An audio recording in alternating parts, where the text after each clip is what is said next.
Doctor Ashok garu, కంటి చూపు చాలా ముఖ్యమైంది. అదే లేకపోతే జీవితమే శూన్యం. అలాంటి కంటి చూపును కాపాడుకోవడానికి మీ వద్దకు పూర్తి భరోసాతో వస్తున్నారన్నమాట.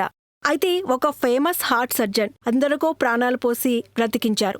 ఆయన కూడా మధుమేహం వల్ల వచ్చే డయాబెటిక్ రెటినోపతితో బాధపడ్డారని, తర్వాత కంటి చూపు పూర్తిగా పోవడం వల్ల మీ దగ్గరికి వచ్చి ట్రీట్మెంట్ తీసుకుని నయం చేసుకున్నారని తెలిసింది. ఆ కేసు గురించి కొంచెం చెప్తారా? అవును సుష్మా, ఆ డాక్టర్ హార్ట్ సర్జన్ చాలా పెద్ద డాక్టర్.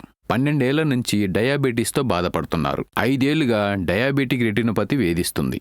దాంతో ఆయన కంటి చూపు తగ్గిపోవడంతో ఆయన సర్జరీలు చేయటం పూర్తిగా మానేశారు. ఆయన ఎన్నోసార్లు కంటిలో యాంటీవేజెఫ్ ఇంజెక్షన్స్ తీసుకున్నారు. అయినా కూడా చూపు నయం కాలేదు. సడన్గా ఒకరోజు కంటిలో రక్తస్రావం జరిగి ఆ కాస్త కంటి చూపు కూడా పోయింది. చాలా డిస్టర్బ్ అయ్యారు. ఏం చేయాలో కూడా అర్థం కాలేదు. అలాంటి కండిషన్లో ఆయన మా దగ్గరికి వచ్చారు. మా డాక్టర్స్ తనకి చెకప్ చేశారు, ధైర్యం చెప్పారు, మళ్ళీ ట్రీట్మెంట్ స్టార్ట్ చేశారు. ట్రీట్మెంట్ స్టార్ట్ చేసిన 6 వారాల్లోనే తనకు చూపు పూర్తిగా తిరిగి వచ్చింది. సర్ప్రైజ్ ఏంటంటే 2 నెలల్లో ఆ హార్ట్ సర్జన్ తన పేషెంట్లకు సర్జరీలు చేయటం తిరిగి మొదలుపెట్టారు. తరువాత ఆయన చాలా సంతోషించి సంజీవన్ నేత్రాలయకు థ్యాంక్స్ మెయిల్ పంపించారు.